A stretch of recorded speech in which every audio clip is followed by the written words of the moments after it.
दोस्तों, हम मनुष्यों के जीवन में कुत्तों का काफी महत्व है।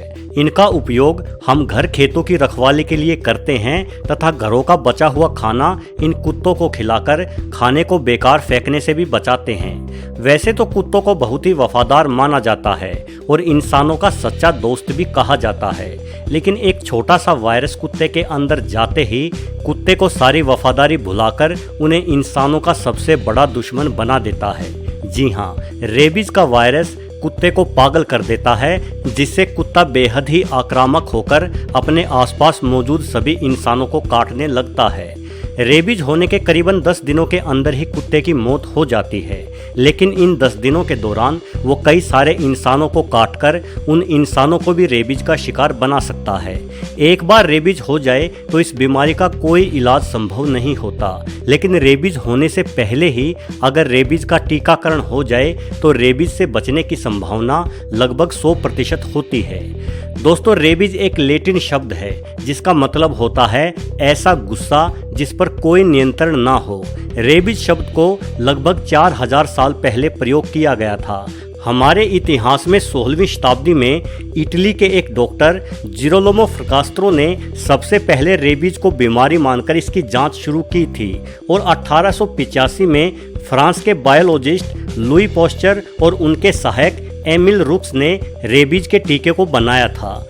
दोस्तों, अगर आंकड़ों की बात करें तो पूरे विश्व में लगभग 50,000 लोग कुत्ते के काटने से होने वाले इस रेबीज रोग के कारण मर जाते हैं। इनमें से 20,000 लोग अकेले भारत में ही मारे जाते हैं, यानी हर 15 मिनट में एक इंसान पागल कुत्ते की वजह से मौत का शिकार हो जाता है।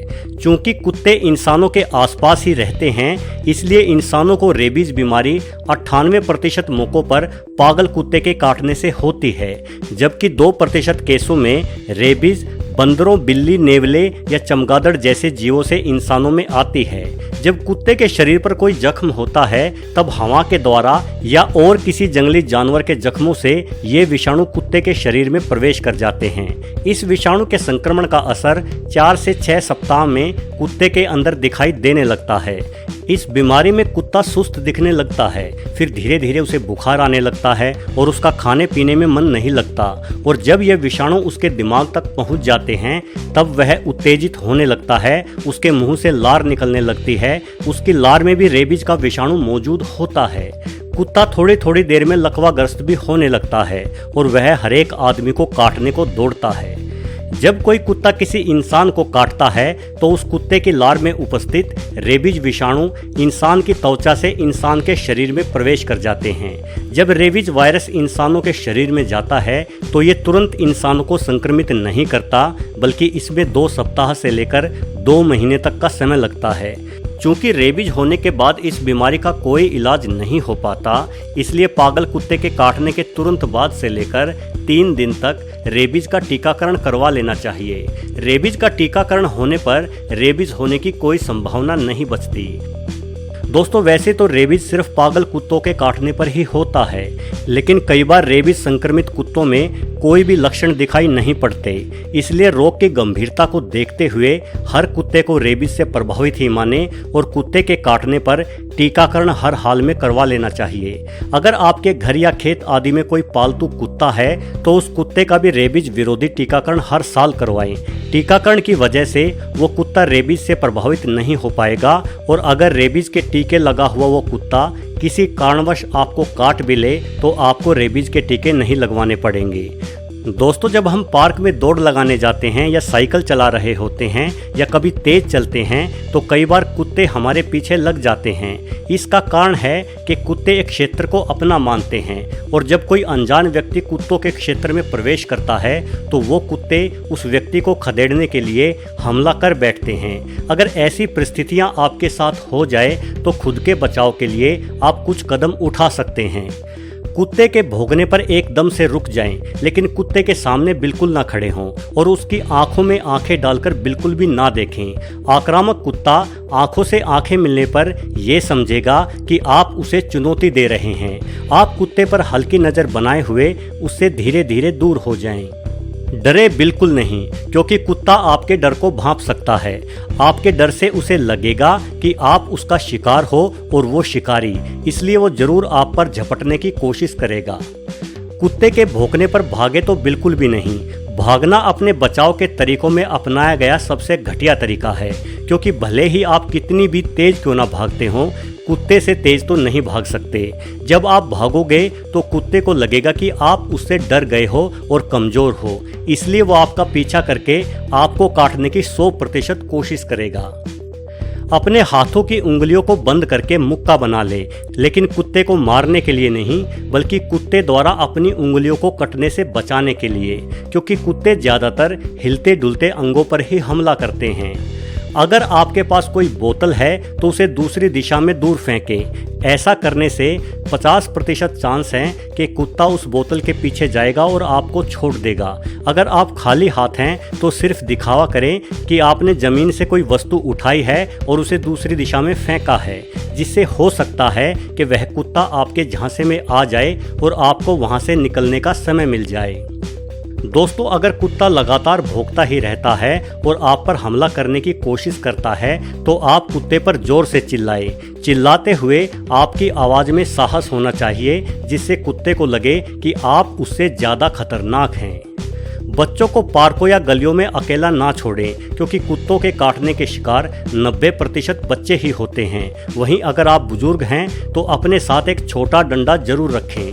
हाथ में डंडा दिखाई पड़ने पर कुत्ता जल्दी से हमला नहीं करता।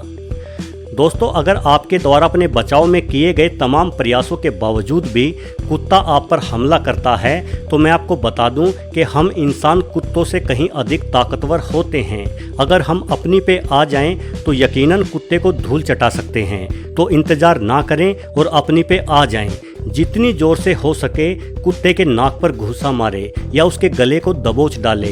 अगर आप अपनी पूरी ताकत से कुत्ते के गले को दबोच देते हैं तो मेरा यकीन माने अगले कुछ मिनटों में ही कुत्ता अपनी 1.5 फुट लंबी जीभ बाहर निकाले जमीन पर पड़ा होगा। कुत्ते से लड़ाई करते वक्त हमेशा तेज चिल्लाते रहें, जिससे कुत्ता तो डरेगा ही, हो सकता है कि आपकी कर्कश ध्वनि सुनकर कोई आपकी मदद करने आ जाए।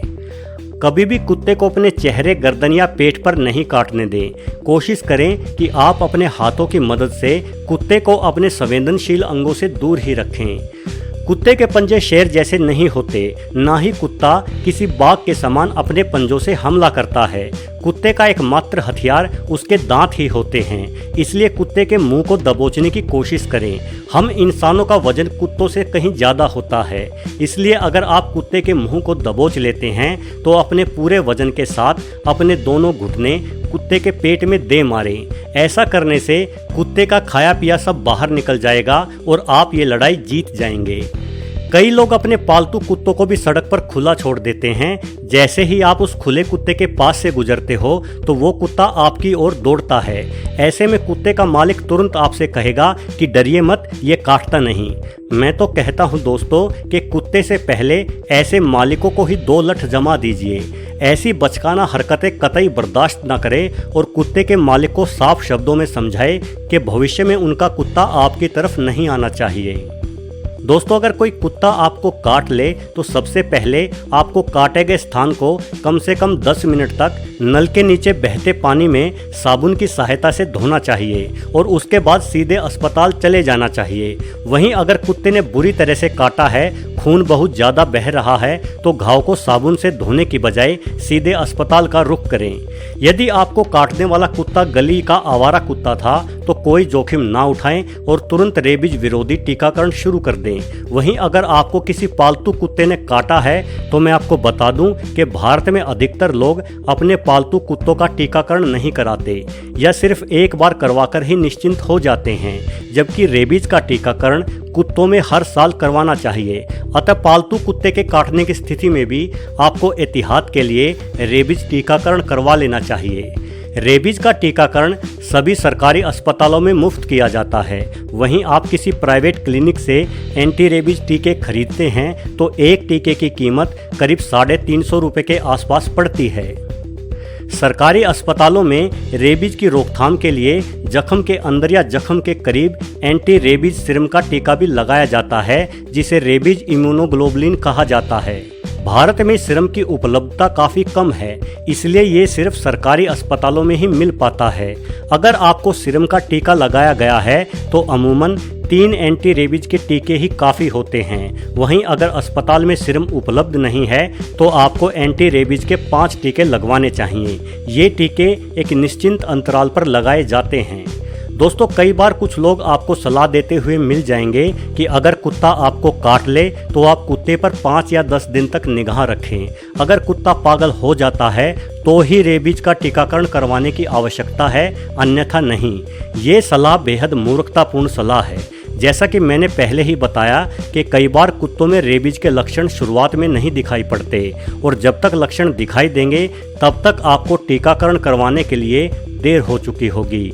याद रखें, एक बार रेबीज होने के बाद इसका कोई इलाज संभव नहीं है और ये 100% जानलेवा बीमारी है। मतलब यहाँ जोखिम उठाने से सीधे आपकी जान जाएगी। इसलिए जब भी आपको कुत्ता काटे, फिर चाहे वो पालतू हो या आवारा, आप हर हालात में अपना टीकाकरण जरूर करवाएं। टीकाकरण कुत्ते के काटने के 3 दिन के अंदर शुरू कर देना चाहिए। वैसे आप जितनी जल्दी टीकाकरण शुरू करेंगे उतना ही अच्छा रहेगा। अगर आपको रेबीज के 3 टीके लग चुके हैं, साथ ही जख्म पर सीरम भी लग चुका है, तो रेबीज होने की कोई संभावना नहीं रहती। वहीं अगर हॉस्पिटल में सीरम उपलब्ध ना हो तो एंटी रेबीज के 5 टीके लगवाने चाहिए।